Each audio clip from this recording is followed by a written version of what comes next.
ओम श्री गौरीसुताय नमः। ओम शारदायै नमः। ओम श्री सीतारामाय नमः। ओम अंजनी नंदनाय नमः। ओम श्री परम गुरु चरण कमलेभ्यो नमः। ओम आद्यशक्ति महाकालिकायै नमः। ओम प्रिय सुजन बंधुओं, बड़े हर्ष की बात है कि आप लोग श्री मारुति मानस के 39वें पारायण की गाथा श्रवण करने के लिए उपस्थित हुए हैं। मैं सभी के लिए अपने हृदय से शुभाशीर्वाद प्रदान करता हूँ।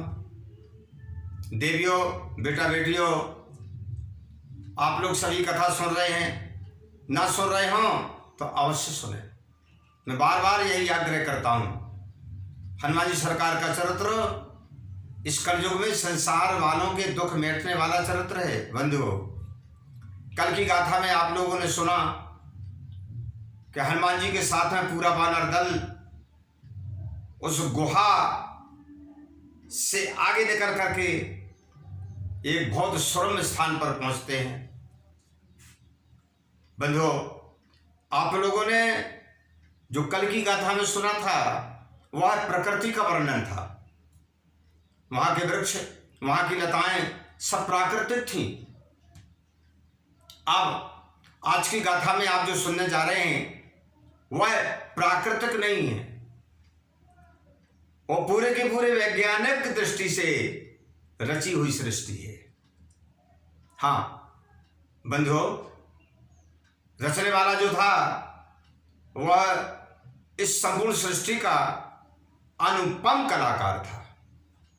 आगे आप सुनेंगे किसकी गुफा है। बंधुओं, उस सृष्टि रचयिता ने, कौन सृष्टि रचयिता?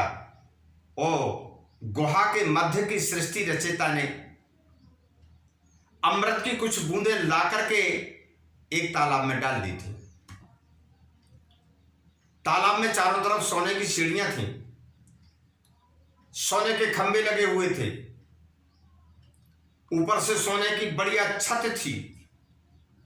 हवा आने के लिए उसमें चारों तरफ से झरोखे बनाए गए थे। हाँ, पुरुषों के नहाने का घाट अलग था और महिलाओं के नहाने का घाट अलग था। जो महिलाओं के नहाने का घाट था उसमें छोटे छोटे कमरे बने हुए थे, जल की पूरी व्यवस्था थी। ऐसा था इस सरोवर जिसकी गाथा हम प्रारंभ करने जा रहे हैं। हनुमान जी सरकार ने देखा सदा सरस सरोवर जल नीला, कनक कमल शोभित सुख सीला, कनक कमल शोभित सुख सीला। यह वैज्ञानिक तालाब था। यह सरोवर जो था इसमें प्रकाश था। हाँ, यहां पर अंधकार नहीं आता था, सूर्य के समान प्रकाश था और उसमें जो जल भरा था वो अमृत के समान था।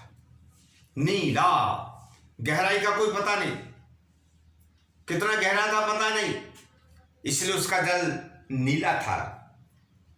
और उसमें कमल तो खिले थे, कमल के फूल खिले थे, बहुत शोभायमान थे, सुख को देने वाले थे, परंतु वो कमल प्राकृतिक नहीं बंधुओं, सोने के थे। देखने पर ऐसा लगता था जैसे प्राकृतिक हों। बंधुओं, हम इस वैज्ञानिक नगर में प्रवेश कर रहे हैं। दिनकर सरस प्रभा प्रभराए, दिनकर सरस प्रभा प्रभराए, कनक बेटा पिता अमित सुहाए, कनक बेटा पिता अमित सुहाई।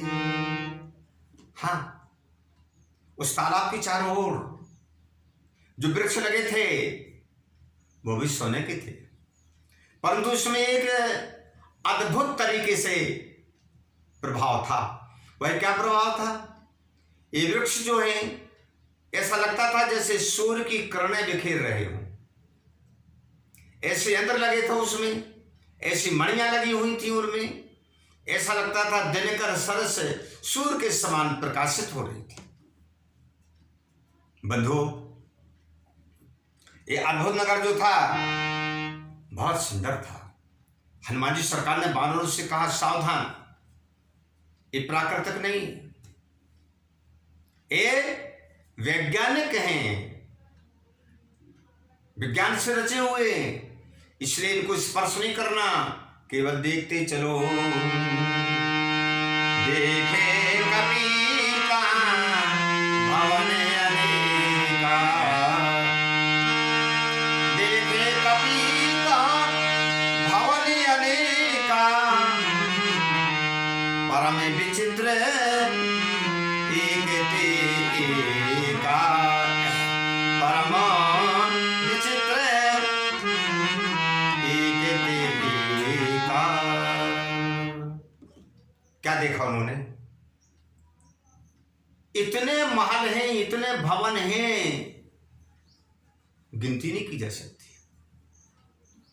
पूरे भवन सोने के हैं, लेकिन उनकी जो विचित्रता है वो परम विचित्र है। एक से एक जैसे नहीं है। एक भवन किसी आकृति का है तो दूसरा भवन किसी आकृति का है।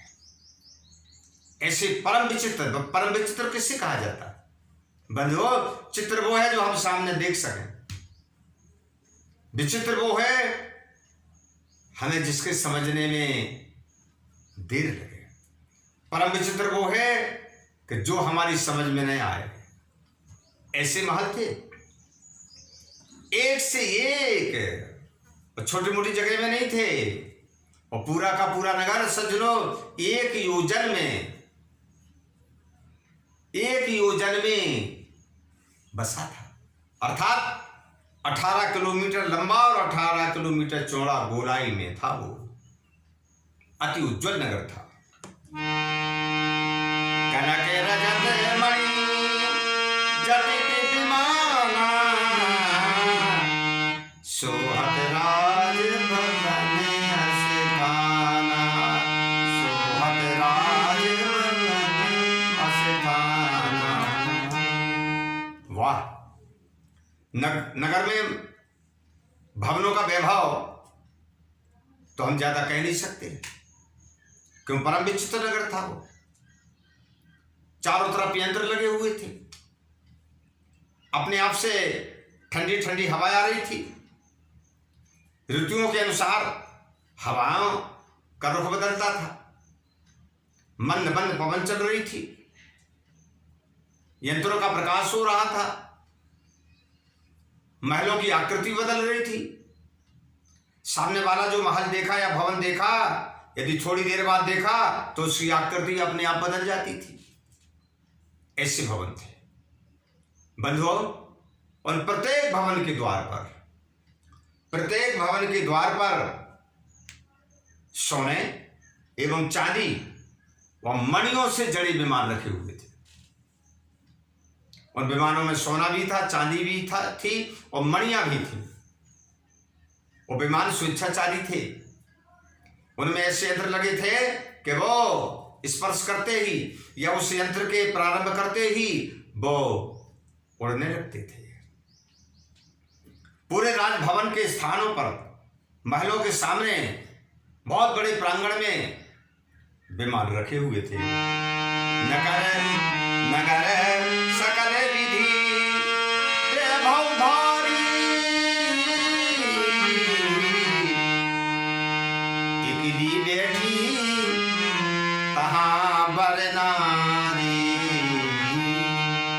इकली बैठी तहाँ बर नारी।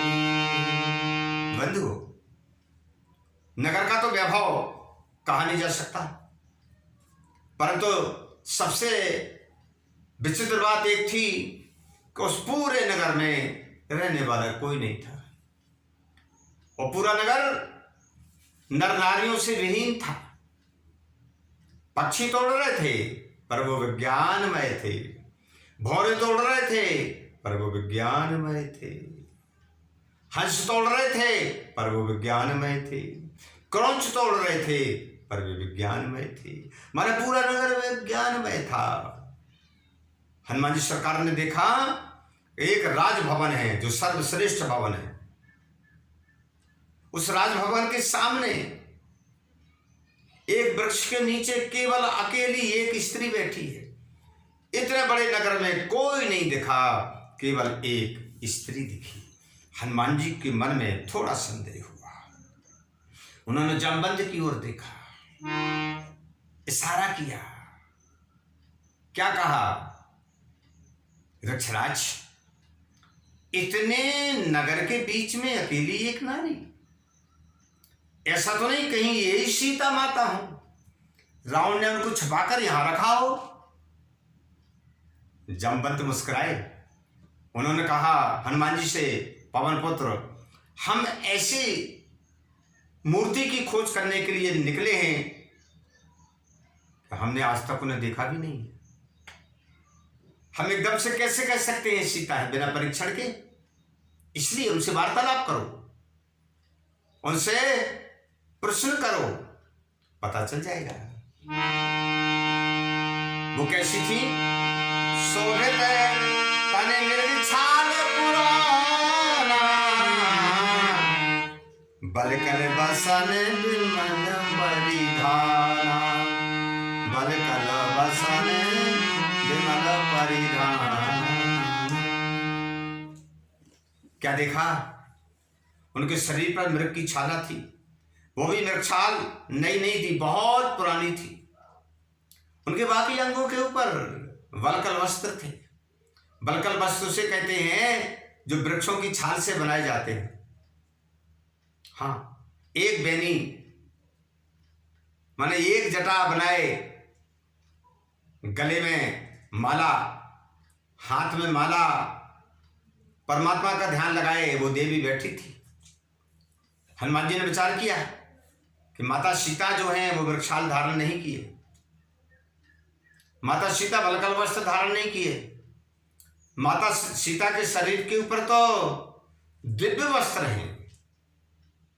हो सकता है ये कोई और हो। वो साध्वी के शरीर के ऊपर परम तेज था, अनुपम तेज था, वो तापसी के रूप में थी।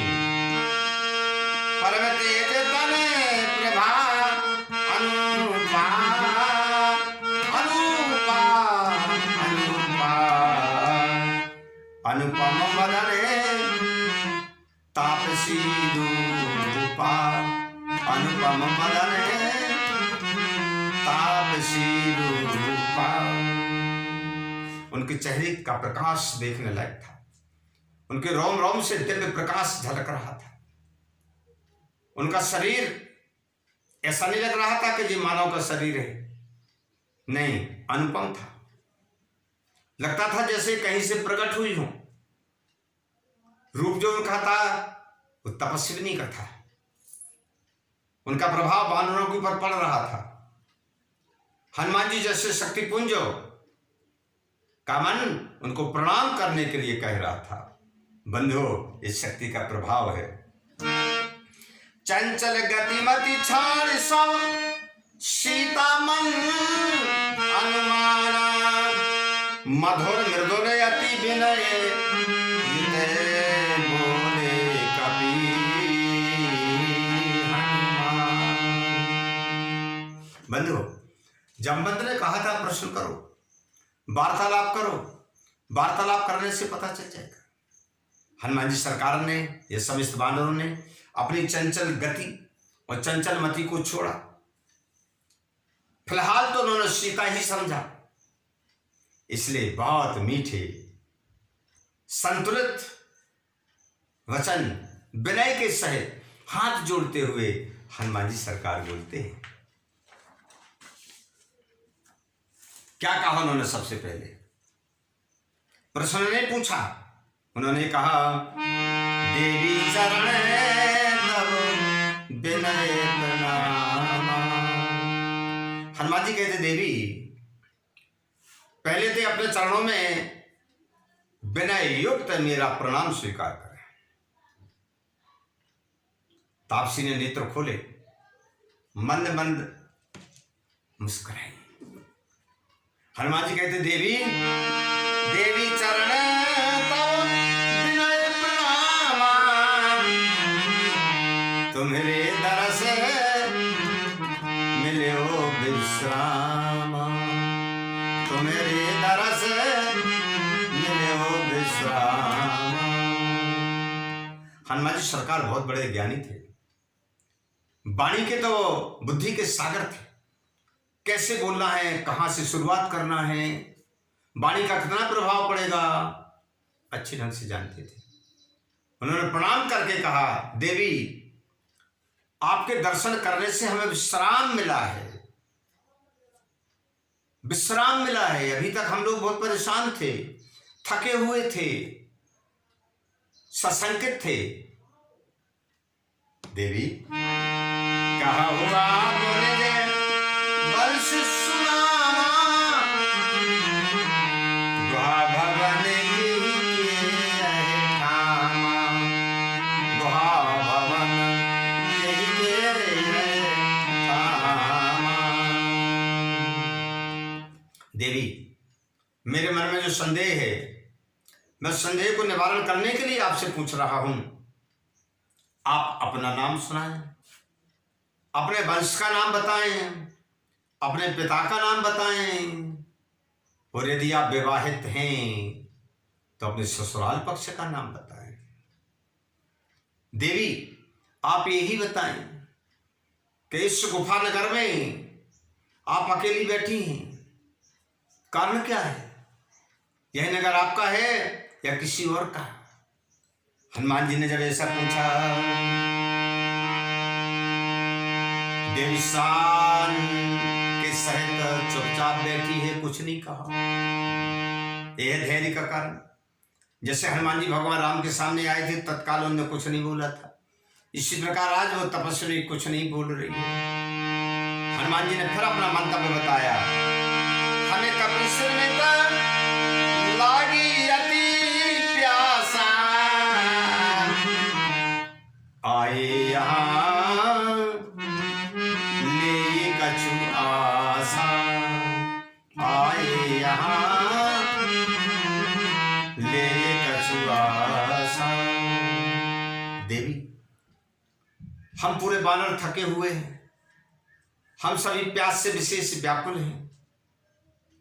पानी की खोज करते करते आशा लेकर के हम यहां पर आए हैं। हमने सरोवर को देख लिया है, सुंदर जल को देख लिया है,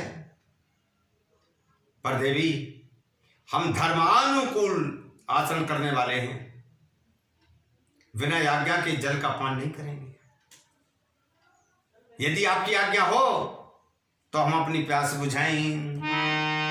बरबस कानन परे भुलाने,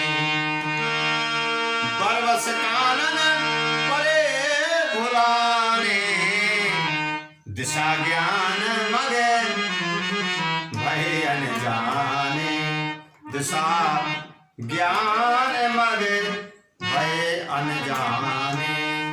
देवी हम परवश में हैं, ये बहुत बड़ा जंगल है, इस जंगल में हम लोग भूल गए हैं। देवी हमें दिशा ज्ञान नहीं रहा, हम मार्ग से अनजानित हैं। वो तो हमें प्यास खींच करके ले आई, हम गुफा के रास्ता से यहां आ गए हैं। यदि हम लोगों से कोई गलती हुई हो तो क्षमा करें। भूखा एवं प्यासा व्यक्ति, भूखा एवं प्यासा व्यक्ति अपनी प्यास बुझाने के लिए, भूख की तड़प शांत करने के लिए कहीं भी जा सकता है। यदि हम लोगों से आपकी मर्यादा का खंडन हुआ हो तो हम सभी क्षमा प्रार्थी हैं। आप कहें तो जलपान करें, वो आज्ञा ना हो तो हम लोग जहां से आए थे वहीं से निकल जाएंगे।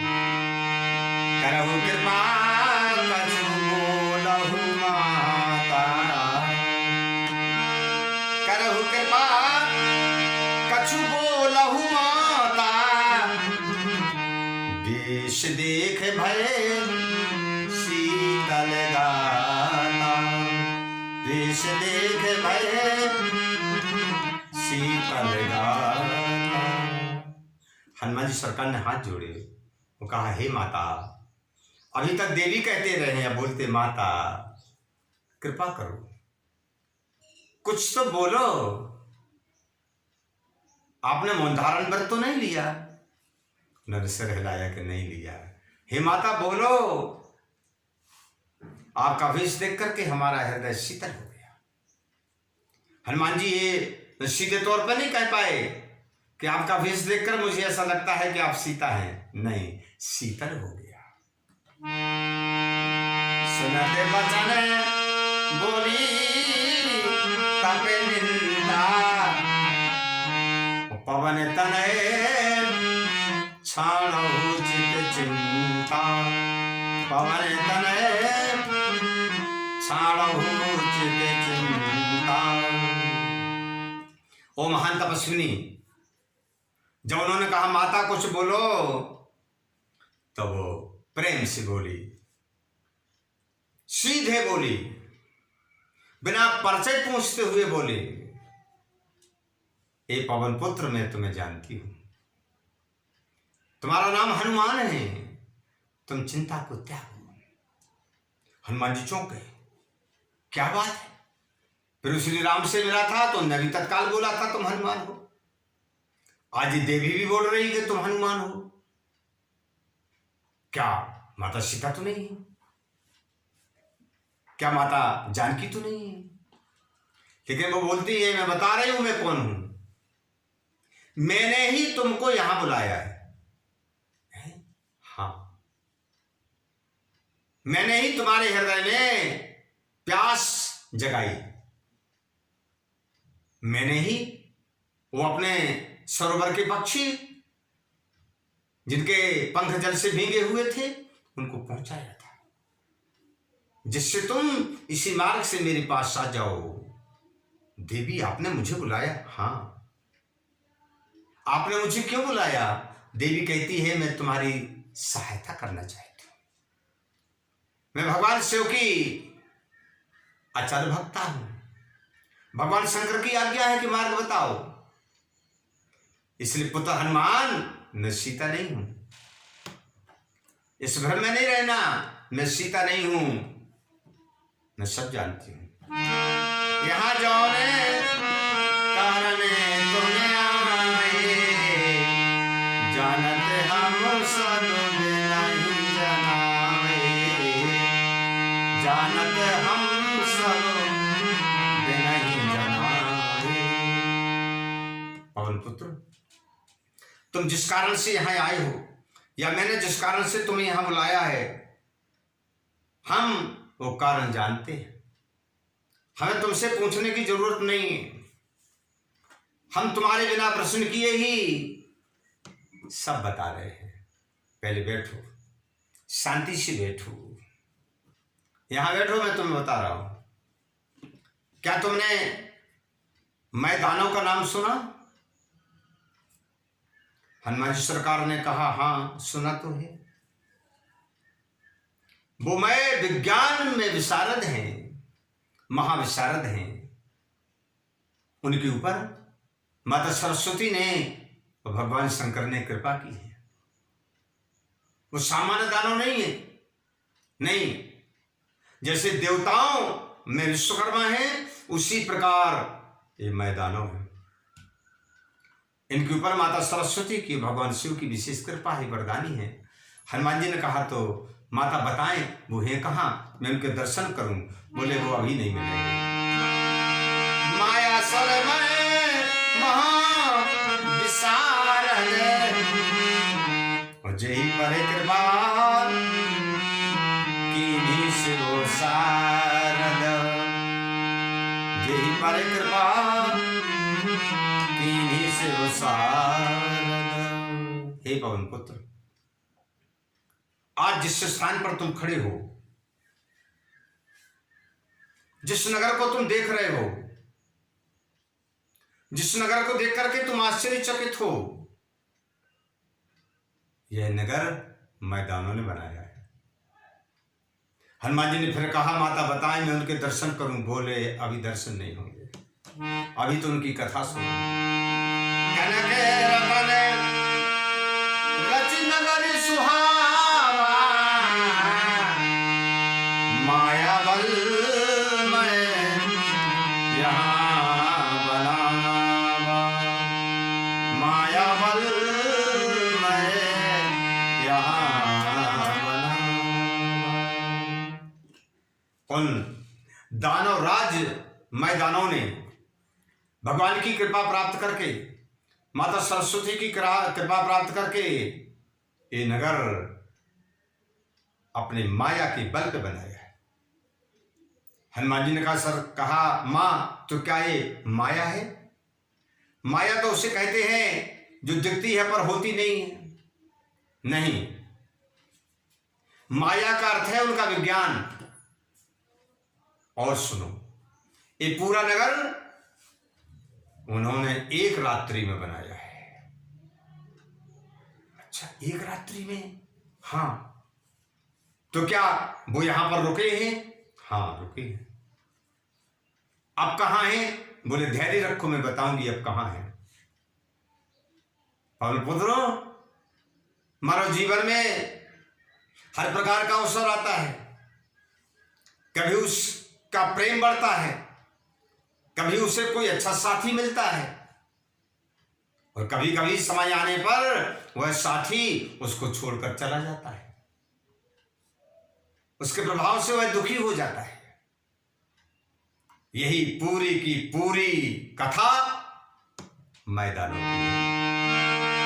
सास बरस तप देख विधि, गतिमति रुचि पहचाना, असुर गुरु कर शिल्प बल, कीन्यो ब्रह्म प्रदान। असुर गुरु कर शिल्प बल, कीन्यो ब्रह्म प्रदान। तपस्वी ने बताया, पवन पुत्र, जो मैदानों है ना, वो महान तपस्वी है।